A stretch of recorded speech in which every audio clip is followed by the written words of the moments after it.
Love is patient. Some thoughts this morning. Take what's helpful and leave the rest. But how do we practice patient love? First of all, I think it's an awareness of who God is. We have so many distorted images of God.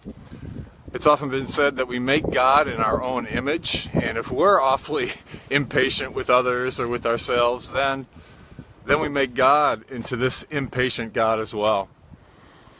But the scriptures are very clear. God is patient. And in fact, when we think about that and go to those passages that tell us God is love, and then we read those passages that tell us love is patient and kind, the fruit of the Spirit is love and joy, then God is love means also that God is patient. And I think often that we feel that God is irritated with us or frustrated with us or disappointed in us, that our lack of change or whatever it might be, but God is patient with us. Unconditional patience, never-ending patience, everlasting patience.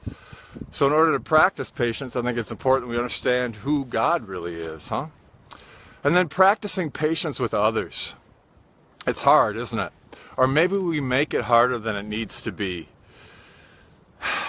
And I'm curious, in 1 Corinthians 13:4, why patience is listed first?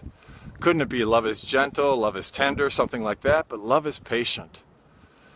And I think for me it has to do with, often my desire is I want to change people, or I want them to live a life that they would love, or change their behavior, or be better in some way. And I'm irritated with them, or I'm frustrated with them. But isn't it liberating to know we can't change anybody? We can only change ourselves. So I wonder if part of being patient with others is simply learning how to accept others right where they are, just the way they are. And that's a way that we can practice patience. And I think practicing patience with ourselves is important also.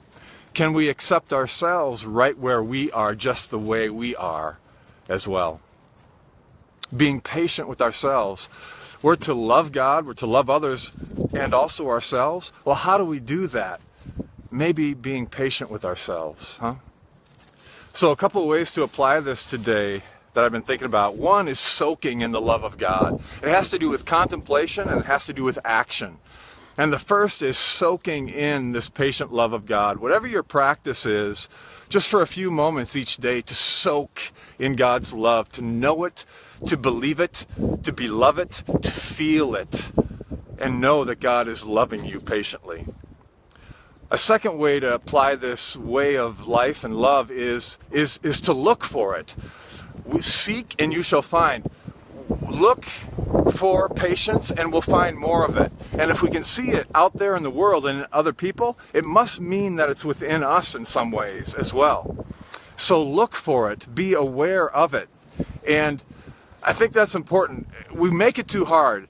When we hear this verse in church, they list the characteristics of love in 1 Corinthians 13, and they tell us how often we hear how poorly we're living it out and that we can't do it and we gotta try harder.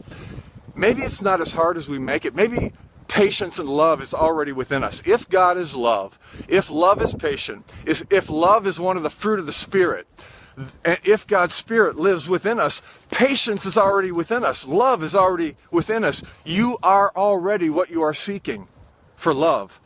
You are the patience you are already seeking. So know it and thank God for it and be aware of it. It's already within you. Look for it. Be aware of that. And then finally, practice. In this school of love on earth for a short time that we're all here, we get lots of practice. So if I want to be patient, I'm going to get a lot of feelings of impatience in situations. Instead of seeing that as a trial or test or temptation, see it as a liberating experience where we get to practice patient love.